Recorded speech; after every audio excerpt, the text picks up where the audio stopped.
सर्वप्रथम माँ सरस्वती के श्री चरणों में प्रणाम करती हूँ और आप सभी का इस वीडियो में अभिनंदन करती हूँ। कैसे हो प्यारे साथियों, उम्मीद करती हूँ आप सब अच्छे हैं और मैं भी अच्छी हूँ। मैं हिंदी व्याख्याता कविता सोराण एक और नया वीडियो लेकर आपके सामने हाजिर हूँ।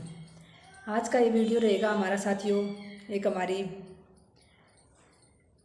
व्यूवर्स हैं शोभा मीना जी। शोभा मीना का ये कमेंट्स था कि मैम आप सेल्फ स्टडी के बारे में बताएं।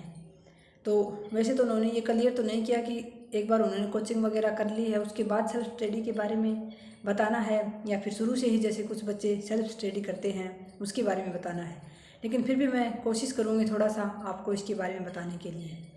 तो साथियों, जैसे कि कुछ बच्चे इंटेलिजेंट होते हैं, वो सेल्फ स्टडी से तैयारी कर सकते हैं। लेकिन साथियों, तैयारी के लिए आपको सबसे पहले जिस चीज़ की ज़रूरत होती है उसको पहले तो आपको एक लक्ष्य बनाना होता है अपना।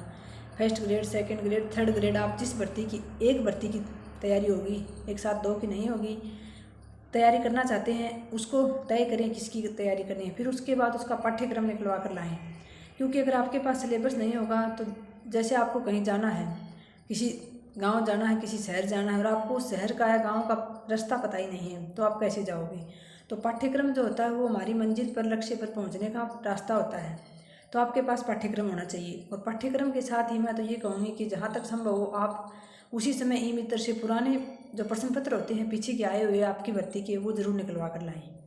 उसके बाद जैसे कुछ बच्चे इंटेलिजेंट होते हैं जो शुरू से ही कुछ कर लेते हैं सेल्फ स्टडी, उनको लगता है कि मैं कर लूँगा आराम से सामग्री इकट्ठी करके। वो सेल्फ स्टडी के बिना तो, चाहे आप कोचिंग कर लो चाहे आप कोर्स ले लो, सेल्फ स्टडी के बिना तो देखो खुद के गहन अध्ययन के बिना तो सिलेक्शन होना बहुत मुश्किल होता है।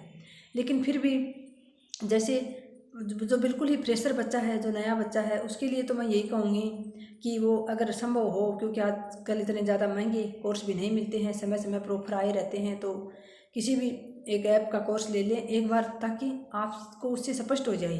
क्योंकि बिल्कुल नया बच्चा होता है, उसको नहीं पता, पाठ्यक्रम निकलवा कर लाएगा तो भी समझ में नहीं आएगा कि प्रश्न किस प्रकार से आते हैं, क्या आते हैं। तो एक बार आप कोई कोर्स वगैरह, कोचिंग वगैरह कर लें, संभव हो तो।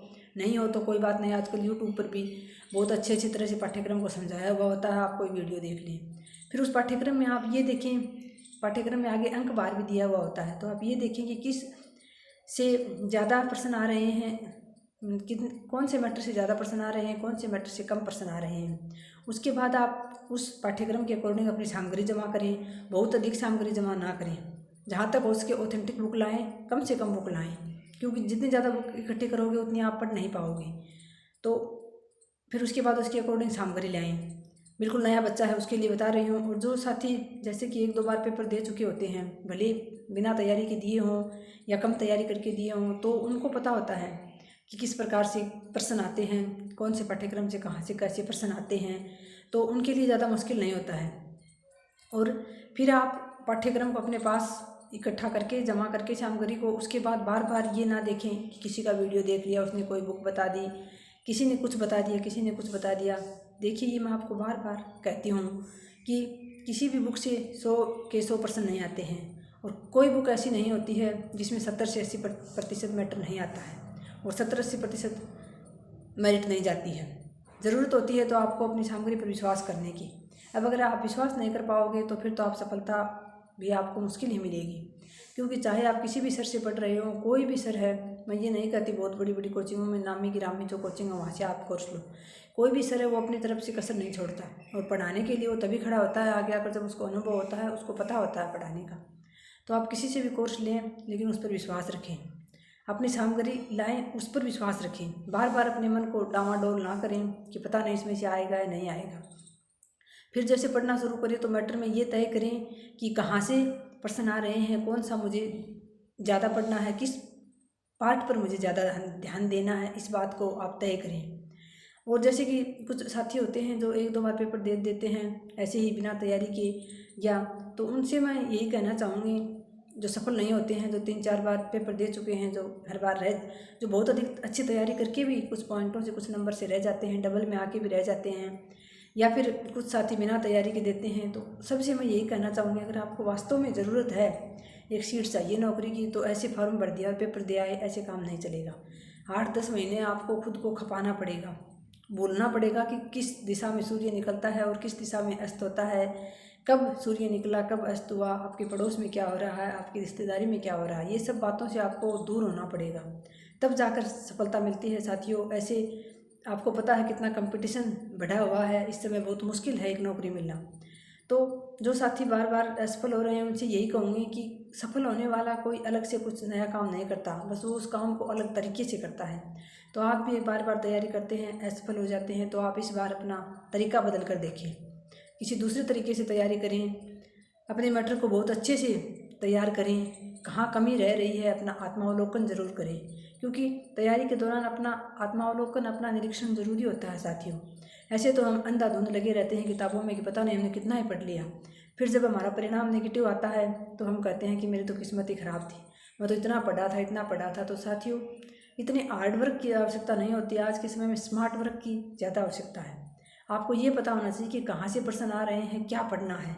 अब ऐसे तो आप 4-5 किताबें जमा कर लोगे, लाके सारे दिन उनको पढ़ते रहोगे, तो उससे कोई हल, उससे कोई सॉल्यूशन नहीं निकलने वाला है साथियों।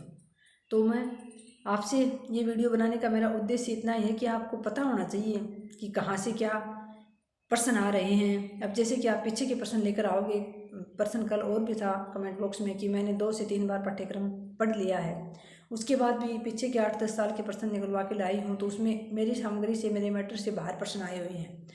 तो ये तो आपको पता होगा, नहीं पता है तो बता दूँ साथियों, 2022 में पाठ्यक्रम चेंज हुआ है, और उससे पहले पता नहीं मुझे कौन सी भर्ती में हुआ था, 2016 वाले में हुआ था कि कौन सी में हुआ था, लेकिन फर्स्ट ग्रेड का, सेकंड ग्रेड का 2022 में भी पाठ्यक्रम चेंज हुआ है। उससे पहले जो है वो सेकंड ग्रेड में भी 9वीं से 12वीं तक की 9वीं 10वीं की किताबों के प्रश्न आते थे, जो किताबों में पाठ हैं, जो हमारी राजस्थान माध्यमिक बोर्ड में चलती हैं, और 9वीं से 12वीं तक के फर्स्ट ग्रेड में भी किताबों से प्रश्न आते थे साथियों, कहानियों से। अब आप पीछे के पेपर देखोगे, आपको वो मिलेंगे प्रश्न, तो आपको लगेगा कि पता नहीं ये प्रश्न तो कहाँ से है, मेरे पास तो ये सामग्री है ही नहीं। तो ये तय कर लें, और जो अभी जैसे 3 कहानियाँ हैं, 2 निबंध हैं, 4-5 जो काव्य जोड़ रखे हैं BA वाले, स्नातक स्तर वाले, वो अभी 2022 में ही जोड़े हैं। तो ये ध्यान रखें कि आप कहीं उन प्रश्नों को देखकर विचलित हो जाएं कि मुझे तो ये प्रश्न आ ही नहीं रहे, पता नहीं मैं तैयारी करते हुए इतना दिन हो गया। तो इस बात का आप ध्यान रखें। पहले 9वीं से 12वीं तक जो किताबें चलती हैं साहित्य में, जो आधार की और ऐच्छिक की, उन दोनों की ही किताबों से प्रश्न आते थे, उनके पाठों से प्रश्न आते थे, तो 2022 में हटा दी गई है। तो इस बात का ध्यान रखें। और सेल्फ स्टडी के बारे में शोभा मीना जी से मेरा यही कहना है कि आप सेल्फ स्टडी जितनी संभव हो सेल्फ ही कीजिए। आपने कोर्स कर लिया है, कहीं कोचिंग कर ली है, तो 7-8 महीने ठीक है, आपने कोचिंग कर लिया, आपको पता लग गया रास्ते का, सही तरीके का, और आप नोट्स तैयार हो गए। उसके बाद जितना ज़्यादा हो सके आप सेल्फ स्टडी करोगे, उतना ही आप सफलता के करीब जाओगे, क्योंकि खुद के अध्ययन के बिना तो, खुद जब तक आप चुन कर, ढूंढ कर प्रश्नों को हल नहीं करोगे, खुद से सामग्री को नहीं ढूंढोगे, चाहे आप नेट पर ढूंढो, चाहे आप किताबों में ढूंढो, यूट्यूब पर ढूंढो, कहीं भी ढूंढो, लेकिन जब तक आप खुद अपने स्तर पर मेहनत नहीं करेंगे, तब तक साथियों इतना आसान नहीं है, और इतना हार्ड भी नहीं है कि कोई उसको प्राप्ति ना कर सके। चाहे फर्स्ट ग्रेड हो, चाहे सेकंड ग्रेड हो, थर्ड ग्रेड हो, तीनों की अपनी अपनी सीमाएं हैं पाठ्यक्रम की। आपको पाठ्यक्रम पता होना चाहिए सबसे पहले तो, और उसके बाद कोई साथी ये सोचता है कि मैं सेल्फ ही कर लूँगा, बिल्कुल कोचिंग की ज़रूरत नहीं है, तो भी कोई ज़रूरत नहीं है। ज़रूरी नहीं है कि कोचिंग करेगा वही सफल होगा, आप बिना कोचिंग में भी सफल हो सकते हो। बस आपके पास सामग्री सही होनी चाहिए, आपके पास पाठ्यक्रम होना चाहिए, आपको पता होना चाहिए प्रश्न पत्र किस प्रकार के आते हैं, पीछे के प्रश्न आप ज़रूर निकलवा के लाएँ, पीछे के जो पेपर आए हुए होते हैं। उसके बाद एक तय समय सीमा बनाकर उसके अंदर पढ़ें। जैसे कि आप कम से कम मानो सेल्फ स्टडी में जो घर पे तैयारी करती हैं, जो लड़कियां हैं या फिर लड़के जो पार्ट टाइम जॉब करते हैं, तो आप ये मान के चलो 5 घंटे पढ़ते हो, कम से कम बता रहे हो मैं 5 घंटे पढ़ते हो, तो उसमें से आप 3 घंटे अपने विषय को दो। आपका विषय बहुत अच्छा मजबूत होना चाहिए, और उसके बाद 2 घंटे आप फर्स्ट पेपर को दो, क्योंकि फर्स्ट पेपर में जैसे कि फर्स्ट ग्रेड में तो विषय से आधे ही प्रश्न आते हैं जीके में, और उसमें सेकंड ग्रेड में जैसे जीके में 100 प्रश्न आते हैं, तो आपके सब्जेक्ट में 150 प्रश्न आते हैं। तो आपका सब्जेक्ट में मैटर भी ज़्यादा होता है, प्रश्न भी ज़्यादा आते हैं, तो आपके सब्जेक्ट को ज़्यादा समय दो। और जैसे कि आपने शुरुआत की है, तो आप एक बार तो पूरी तरह से एक बार पूरे पाठ्यक्रम को किसी भी बिंदु को आपको स्किप नहीं करना है। शुरू में तो अच्छे से, बहुत अच्छे से पढ़ें, सरसरी दृष्टि से पढ़ें, लेकिन उसको समझ कर पढ़ें। दोबारा जब पढ़ें तो ये देखें ध्यान से कि किस भाग में से ज़्यादा प्रश्न आ रहे हैं और किस भाग से जैसे कि मैटर बहुत बड़ा है और प्रश्न बहुत कम आ रहे हैं, तो उस भाग को आप एक बार कम देखें। जो प्रश्न ज़्यादा आ रहे हैं और जो मैटर कम है उसको आप बहुत अच्छे से तैयार करें। और ऐसा नहीं है कि आपने जब जी में आया आपकी किताब उठा ली और पढ़ लिया, 2-4 पेज पढ़ लिए, उसके बाद आपको लगता है कि मैं तो पढ़ लिया था। एक नियमित पाठ्यक्रम, एक नियमित टाइम टेबल बनाकर पढ़ें। जैसे कि कोई एक विषय ले लिया, फर्स्ट अपने विषय का जीके का, जैसे कि आपने एक पार्ट उठा लिया, पहले उस पार्ट को, जैसे बात करूँ अपने जीके की फर्स्ट ग्रेड की, तो जैसे आपने पहले हिस्ट्री पढ़ ली, उसके बाद आपने कला और संस्कृति पढ़ ली, फिर पॉलिटिकल, राजस्थान की ज्योग्राफी, फिर रीजनिंग, साइंस, पॉलिटिकल, मैथ आती है तो आपको मैथ, इंग्लिश, हिंदी, इस प्रकार से आप क्रम से विषयों को पढ़ें। सेल्फ स्टडी में भी यही ज़रूरी है कि आप एक अपना टाइम टेबल बनाएं और उसके अंदर सेट करें कि मुझे इतने दिन में मेरा फर्स्ट पेपर तैयार करना है, इतने दिन में मेरा सेकंड पेपर तैयार करना है और मुझे ये इसी हिसाब से पढ़ना है। ऐसा नहीं है कि आपने एक दिन उठाया, एक टॉपिक पढ़ लिया, दूसरे दिन आपने फिर वही टॉपिक पढ़ लिया। आपका क्रम से आगे पाठ्यक्रम बढ़ता रहना चाहिए और साथ साथ में पीछे का रिवीजन भी होना चाहिए। रिवीजन जैसे कि आपने सप्ताह में 5 दिन पढ़ लिया तो फिर आप 2 दिन उस चीज़ों का रिवीजन करो, क्योंकि रिवीजन के बिना फिर पाठ्यक्रम याद नहीं होता है, फिर कॉन्फिडेंस नहीं आता है। और जो साथी सेल्फ स्टडी कर रहे हैं, सेल्फ खुद ही तैयारी कर रहे हैं, उनके लिए फिर मैं यही कहूँगी कि आप जब अपने पाठ्यक्रम को अच्छे से तैयार कर लें, उसके बाद आप एक टेस्ट सीरीज़ ज़रूर ज्वाइन कर लें, क्योंकि टेस्ट सीरीज से आपको ये फ़ायदा होता है साथियों कि एक तो आप में कॉन्फिडेंस आता है। कॉन्फिडेंस बहुत ज़रूरी है तैयारी में, नहीं तो बहुत सारे साथी बहुत अधिक पढ़ते हैं लेकिन लास्ट में जाकर वो कॉन्फिडेंस खो देते हैं और परीक्षा हॉल में जाकर तो वो बिल्कुल ही ऐसे हो जाते हैं कि उनको समझ में ही नहीं आता क्या प्रश्न करना है क्या नहीं, जबकि उनकी तैयारी बहुत अच्छी होती है। तो तैयारी के साथ साथ आपका कॉन्फिडेंस भी होना चाहिए कि हाँ मैं कर लूँगा।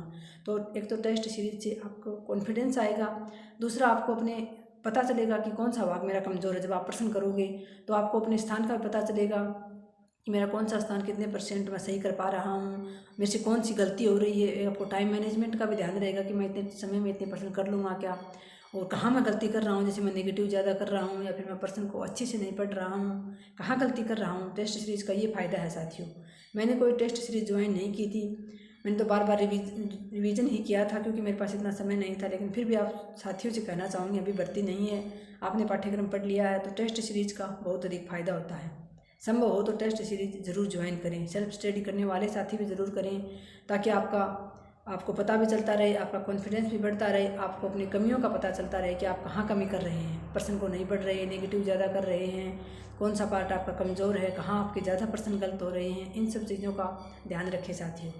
तो मुझे लगा ये टॉपिक कि हाँ इस पर वीडियो बनाना चाहिए, क्योंकि बहुत सारे साथी सेल्फ स्टडी भी करते हैं। तो सेल्फ स्टडी बहुत अच्छी बात है, आप भले ही कोचिंग कर लो, भले ही कुछ भी कर लो, लेकिन सेल्फ स्टडी बहुत आवश्यक है। लास्ट में जब तक आप खुद के स्तर पर तैयारी नहीं करोगे तब तक सिलेक्शन बहुत मुश्किल होता है। लेकिन उसमें भी आपको एक तरीका अपनाते हुए तैयारी करनी है।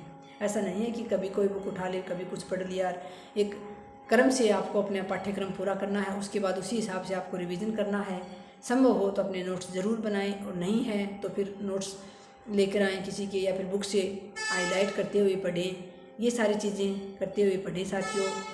आपका आज के वीडियो में इतना ही साथियों, और आपके द्वारा जो इतना सारा प्रेम मेरे वीडियोस को दिया जा रहा है, इतने अच्छे अच्छे कमेंट्स, जिससे मुझे बहुत अच्छी प्रेरणा मिलती है। मैं भी आप लोगों के लिए अच्छी अच्छी वीडियो लाने की कोशिश करती हूँ, तो उसके लिए मैं आप सभी का तहे दिल से आभार व्यक्त करती हूँ साथियों। ऐसे ही मेरे साथ जुड़े रहें आप और मेहनत करते रहें, ज़रूर सफलता मिलेगी।